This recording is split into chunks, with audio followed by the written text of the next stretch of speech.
in order to really make me be different than the other guys. If you want to be a champion, you cannot have any kind of an outside negative force coming in and affect you.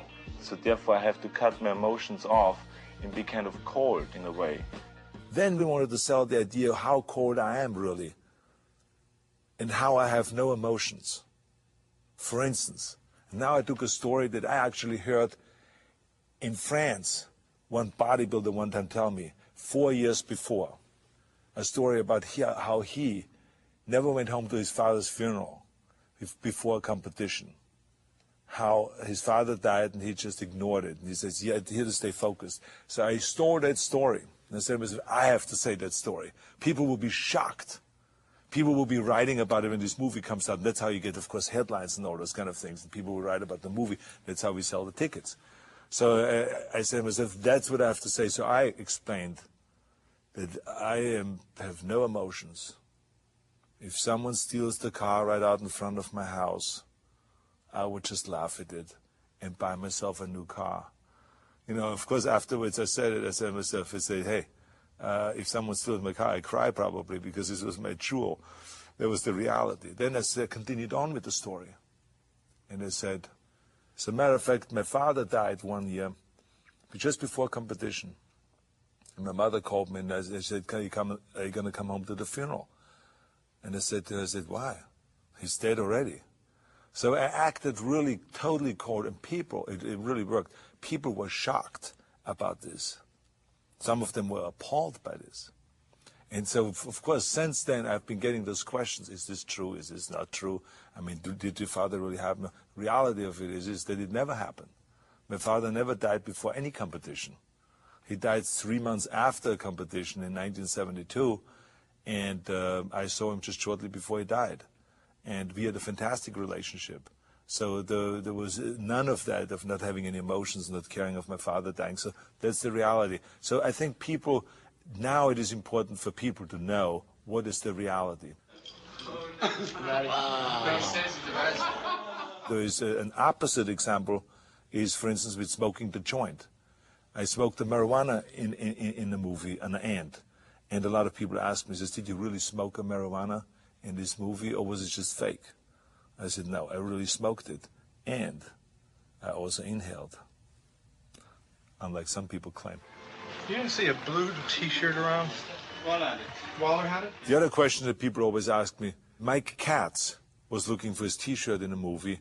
Did, in fact, everyone play a trick on him and steal his T-shirt or hide his T-shirt to confuse him and therefore lose the competition? The reality of it is that he did look for the T-shirt at one point just because he's misplaced it, but no one was hiding it. But after we saw this footage, we went out and shot additional footage to create a scene where a bunch of bodybuilders get together, throw the football, have fun, and then Ken Waller says, you know what I'm going to do to Mike Katz? I'm going to hide his T-shirt. As a matter of fact, I'm going to hide his bathing suit. I'm going to hide everything. Hey, you know what I'm going to do when I get to Africa? I'm going to take Katz's shirt, I'm going to hide it. Mess his mind up a little bit. So that football scene was actually shot way after the competition was over. And we have had all the footage already, just in order to create this scene of the Mike Katz getting his T-shirt stolen by Ken Waller, and that he messed up his mind, so he loses the competition. Pain in your muscles and aching, that's what makes actually the muscle then grow. If you can't go through this pain barrier, forget it. One of the most common questions I also get is, did we take steroids? Because now, of course, drugs is such a big issue in sports. And the answer is yes. It was just in the beginning stage because bodybuilders in those days just experimented with it. But it was not illegal. It was we talked about it very openly. I mean, anyone that was asked, he says, you take steroids? He says, yeah, I take 3 Dianabol a day. Or someone else would say, I would take this, and that. It was not an illegal thing.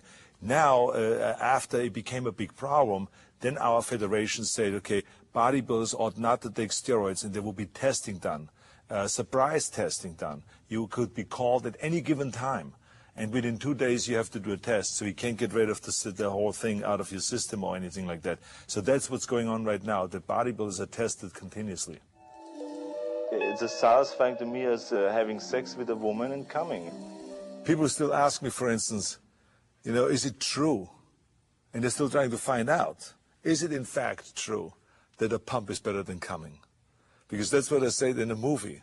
And the reality, of course, is no, it has nothing to do with one and the other. It feels great to be a champion. It feels great to train. It feels great to pump up and all those things. But how can you compare one with the other? It's two different things. You better get both, the pump and the coming. But I mean, the reality is I made up a lot of this stuff because I felt like that's the way you get attention. You have to, I believe that the more sensationalistic that you are, and the more outrageous things that you say, the more you get quoted, the more you get in the papers, and the more the sport of bodybuilding will benefit, because the more stories we will get about the sport of bodybuilding. So that's what it really was all about. We couldn't have made this movie about Arnold Schwarzenegger, about my life or something like that, about my bodybuilding or my drive to win or all this stuff. That would have been boring and it wouldn't have done well. What made this movie successful is because we had so many bodybuilders in the movie that were very colorful. I mean, Lou Ferrigno had a specific part in this movie and it worked so well. People loved this character. Ed Corney, Franco Colombo, I mean, Ken Waller, Mike Katz, Serge Nubret. I mean, there were endless amount of guys that really brought the color and the dimensions to the film, and it made the relationships very interesting. Relationships that were, you know, shown in the movie. A lot of it was true, and some of it was created and made up. But the reality of it is the movie has a lot of real stuff in there. I mean, the real competition, real training, real agony, real defeat, all of those kind of things it has in there. One and only Arnold Schwarzenegger. Many people come up to me and say how they were inspired by Pumping Iron. First I heard it about the book, then even 10 times more when the movie came out. They were inspired to train, it changed their lives. They tell you the most unbelievable stories of what impact it had, how it created in them the will to succeed in life and to do something with themselves, if it is in bodybuilding or in other sports or in business. It is amazing the impact the movie had. So I hope that this movie, when people watch this DVD, has the same impact on them as it had on many hundreds of thousands or maybe millions of people around the world. Which is they walk away and get inspired and jump into the weight room and lift the weights to find out if it's really true what I said. Is a pump better than coming? It's not, trust me.